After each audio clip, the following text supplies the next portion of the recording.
If you're watching this, then you probably have suffered the same kind of fall that I have. I am dealing with a broken ankle and I live in a bi-level split and I have to get up or down the stairs to get to the bathrooms. It was so hard for me.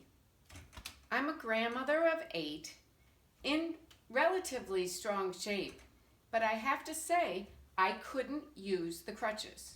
So here's what I came up with. The only thing you will need are 2 benches. One is a very strong bench, like a step stool, and the other bench is actually the bench we use when we have to take a shower. This is so easy.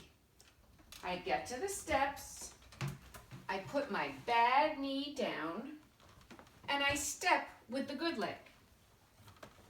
Keep climbing, holding on, balancing yourself. Use the small step as another step.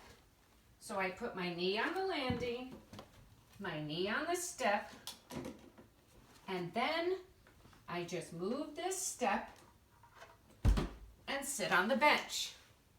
Easy squeezy. Coming down, it's almost the same.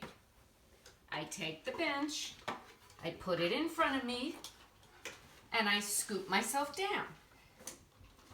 And I keep scooting. This way, it's such an easy drop, and it's not hard to manage. I get to the bottom, good foot down, and I'm off. Happy healing!